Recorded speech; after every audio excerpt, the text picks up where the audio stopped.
Hello there, I am Nu-Trix, and today we're looking into a new Arturia virtual recreation of a classic, in this case, Reverb from Lexicon.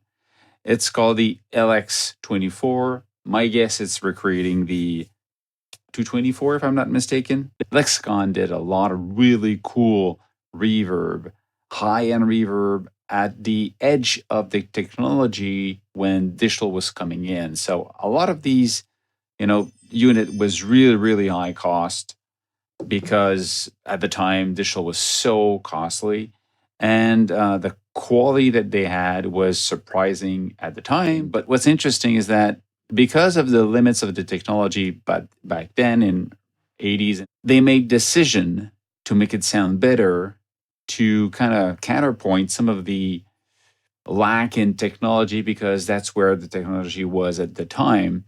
So there's these control, like it was a 12-bit unit. And because of that, there's a limit to the quality of it.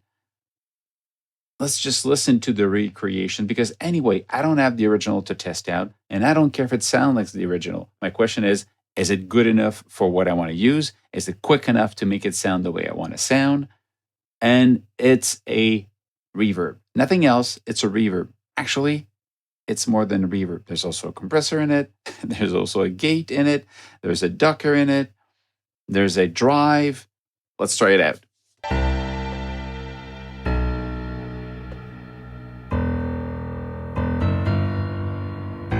Okay, that's my piano sound. And then I just go here and I add this reverb on top. It has that presence in the low end. That's what I found really interesting with this reverb. It has that because probably the 12-bit unit, you have 12-bit here. Like anything that you get in Lexicon, when you move your mouse over it, it tells you what it is. So this is the original filtered 12-bit converters. Then you got vintage filtered 24-bit converter, so it sounds better, but it has to have the filter. And you get modern. If you change it, less of a background hiss, but that's not so obvious. And the modern means that it's not trying to imitate the old school stuff. It makes like a modern algorithm of the unit. Okay, let's go back to the vintage, because I like that a little bit more of a bassy sound and grit. So we've got the decay. I mean, it's really quick because, I mean, it's a reverb. So you have the big, you hear the big algorithm to choose from. When it's chosen, you can play with the decay. So length of the decay, the bass offset, you want the bass to be softer. So less bass going into the reverb or more. Here, let's have more of this. Want less of it? So it's kind of EQing what's going into the filter, the reverb. Crossover, so it's basically you're playing off with the frequency where it's going to cross over the bass. I want more bass, but I want it to be.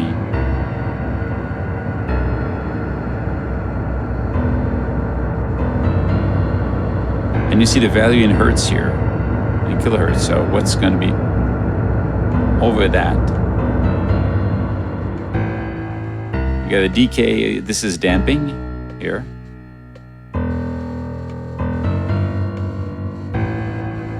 So you kind of the damping is kind of, it sounds more muffled when you use that. But it creates that kind of cavernous, kind of like a cave. You've got the pre-delay. And get the distance. Of course, D sounds different depending on which you're choosing. Well, distance.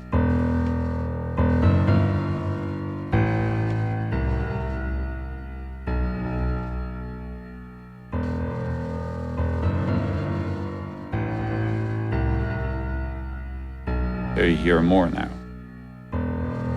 The difference of the crossover. Again, vintage or modern.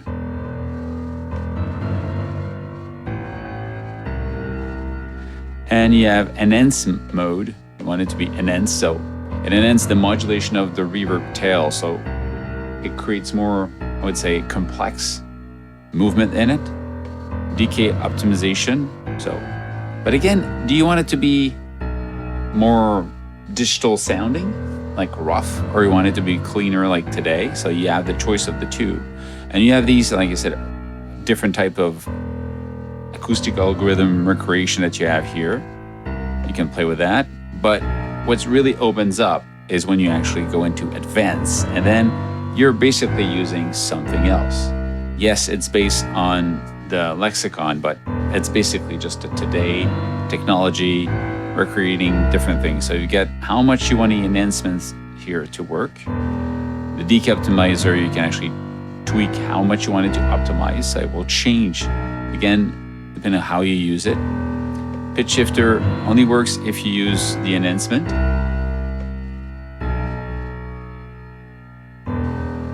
And it's not that it's a pitch shifter per se, it's playing with the pitch inside the section that is the reverb. So it again creates a more complex reverb, diffusion, and then you can click here and play with that.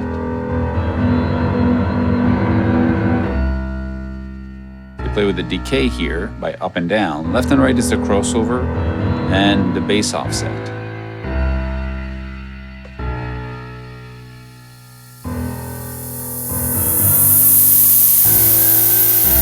Like the original, be careful. You can actually have a feedback if you go too heavy on this. So be careful. You get this here for the damping. So this is a pretty cool way of, you get the distance. So it's an in-depth control of what you saw in the other window. Then it goes further. Let's say, I'm gonna try another sound, okay? The drum, I did two things. I went to the drum and I decided to have, just on the snare, I want to have one very big reverb, let's say.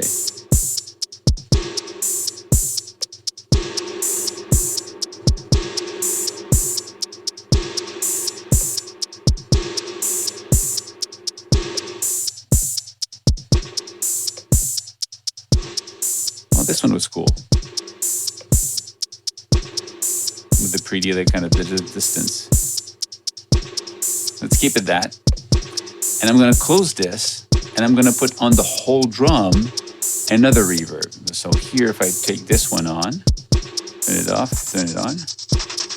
Okay, this is weird. Let's go into it. Let's look into the advanced window. Advanced window. So what you have at the bottom here is more stuff. So okay, you can play with that. You can say,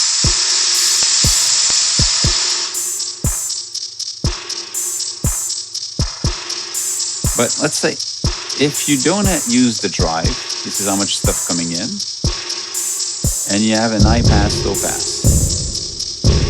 If you put it off, the high pass and off, the entire sound goes into the reverb. If you bring that up, you're controlling the amount going into the reverb. So if I don't want anything in the reverb, it's like that. But if I just want to have the hi-hat, or just the high-end notes playing, only those will be in the reverb. And I want it to be a bit more, play with the drive to bring it in. If you want it to be weird, then you can add, you got a tremolo,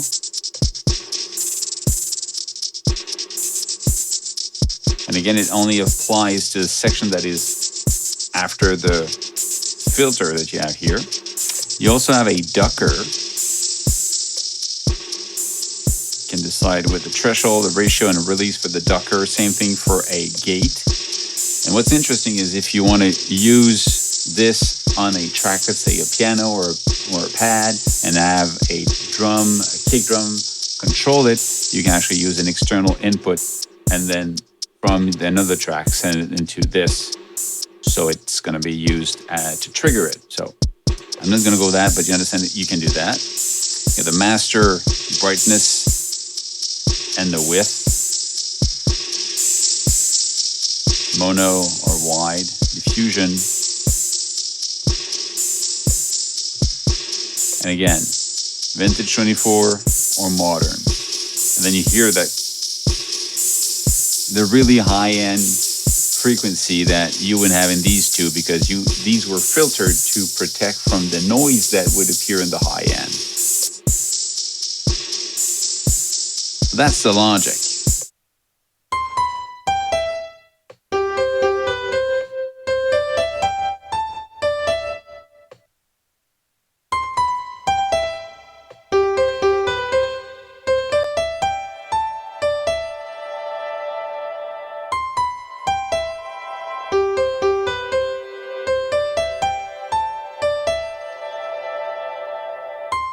That's a cool one. It means that when you stop, it comes back up.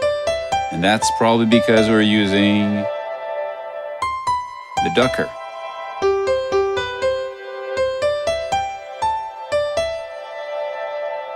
That's a cool one. Okay, let's try another one.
That's that noise at the back.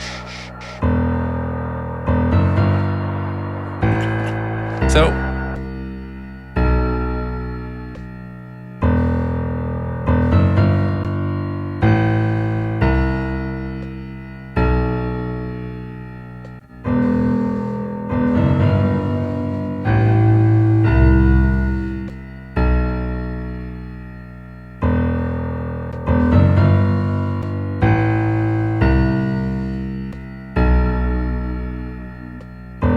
didn't want to.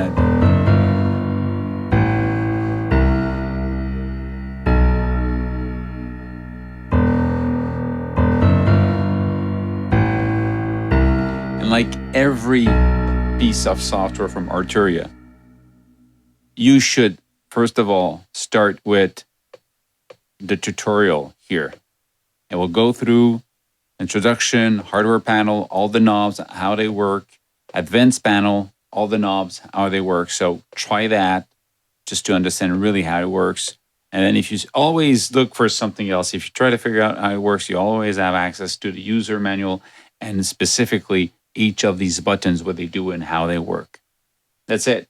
So if you're looking for a reverb that does old school digital reverb, I mean a classic one, plus new stuff, because it has the open option of, going more into detail in it and make it sound the way you want, you have to look into the Arturia LX-24. That's it. Stay safe, make more music. See you soon.